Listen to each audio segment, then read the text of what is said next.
Hello, Christian ethics students. I hope this finds you doing well. I hope that you're making good progress throughout this course, that you're learning quite a bit, and that you're being really challenged in the process of a student, that you're growing in your work. I would challenge you as you receive the emails weekly and as you go through your grades and as you look at the different grading rubrics, please not only check your progress, but look at some of the different comments that are made. I think one of the goals that you need to have, and all of us really in life that we need to have as we're all students of something, is that we would become better in our work each and every week. And so I challenge you to do that. But welcome to week number 3. This is the week where we dive into a little bit of a different work, the book called The Other Half of Church by Wilder and Hendricks. And throughout this book, it begins to really talk about the role of the human brain and how brain science plays into discipleship and character growth in the lives of people in the church. But the choosing of this book, it didn't come by accident. It is looking to dive just a little bit deeper in some of the material that was provided for you in our main textbook that we have for the course. Now, at the end of, I believe it was chapter 7 last week, and as you finished your reading, it discusses ecclesial ethics, or in other words,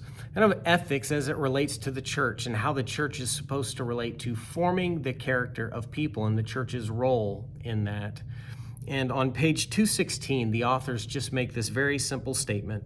It says this: "Thus, it is character rather than decision that emerges as the center of ecclesial ethics." The formation of character would be very, very central to the church's mission in the lives of people, forming character. And what they try to do, Wilder and Hendricks in their book, is to talk about how the brain plays into how someone's character is formed and how the church can engage not only one half of the brain, the left side of the brain, whenever it comes to our Christian doctrine, the formal things that we believe and that we hold to be true and orthodox and historic in the church that we won't let go of, and just the role of knowing those things and how important that is.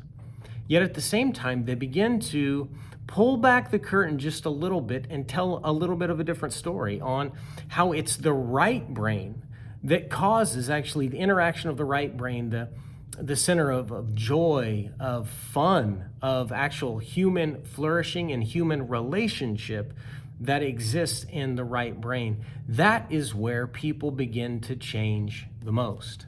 Now, I think if you get to chapter 2, I think the title of the chapter is just very, very appropriate. They entitle it just, "How Do People Grow?" And looking back to your textbook, that is the question that ecclesial ethics attempts to answer. Like, how can the church best teach? How can the church best live in community with one another so that people would grow and so that people's character would change? I hope that this book is an encouragement to you. I challenge you throughout the week as you do your posts to go ahead and get those in on time. If there's videos to watch this week, go ahead and watch those videos.